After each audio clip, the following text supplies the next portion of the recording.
ہے اس کا اپنا مقدر ہے. جو ولایت علی کی شمع جلا کے بیٹھا ہے اس کے لیے یہ پہلا جملہ کہہ رہا ہوں. اب پوری کائنات میں کسی کی جرت ہے کہ مولا علی سے پوچھا جائے یا علی آپ جنت میں جائیں گے یا نہیں جائیں گے؟ پوری طاقت سے سب مل کے نعرہ حیدری، یا علی آپ جنت میں جائیں گے یا نہیں جائیں گے. نہ کسی تابعی کی جرت ہے، نہ کسی تبع کی جرت ہے، نہ کسی صحابی کی جرت ہے. ہم نے ہاتھوں کو جوڑ کے رسول اللہ سے پوچھا کہ یا رسول اللہ مولا علی کے بارے میں آپ کیا ارشاد فرماتے ہیں؟ تو مسکرا کے نبیوں کے سلطان فرماتے ہیں میرا بھائی علی وہ ہے. یا علی انت قسیم الجنہ، علی تو جنت و جہنم کو بانٹنے والا ہے. جنت جانے کی بات نہیں، جنت و جہنم کو بانٹنے والا ہے. اور شہزادے اپنی گود میں مسکرا کے کھیل رہے ہیں تو مسکراتے ہوئے نبیوں کے سلطان نے فرمایا الحسن والحسین سید شباب اہل جنہ. حسن اور حسین نوجوانان جنت کے سردار ہیں.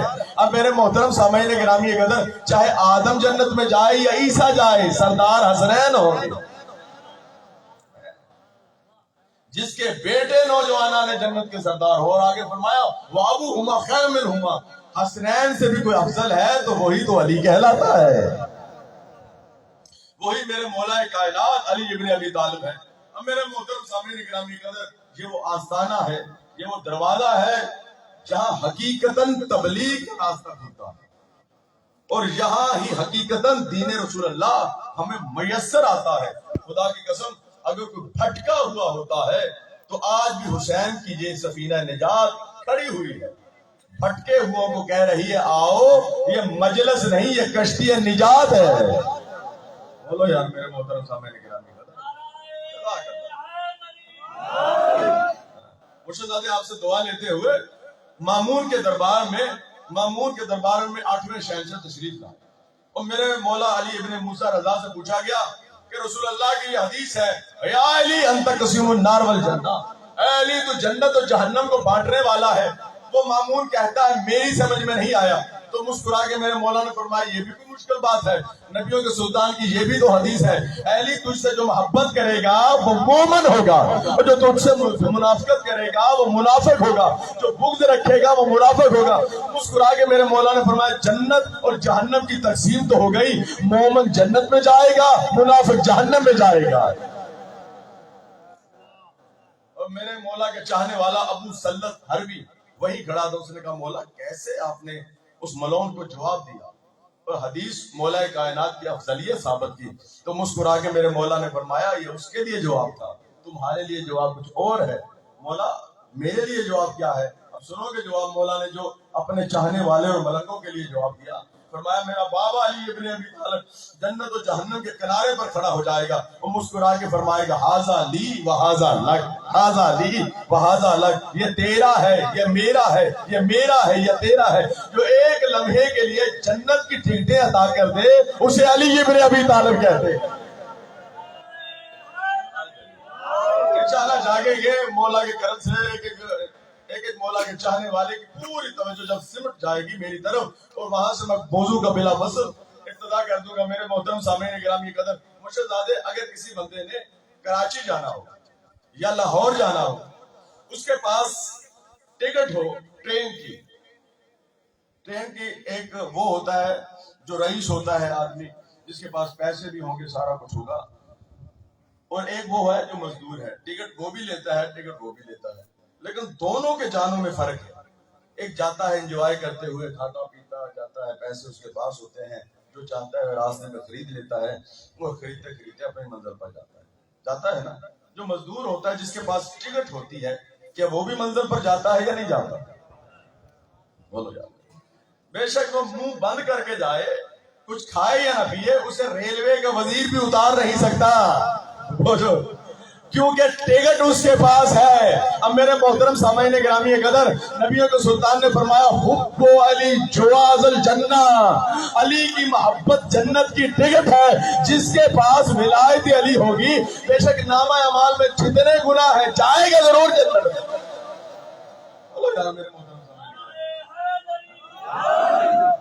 پوری طاقت سے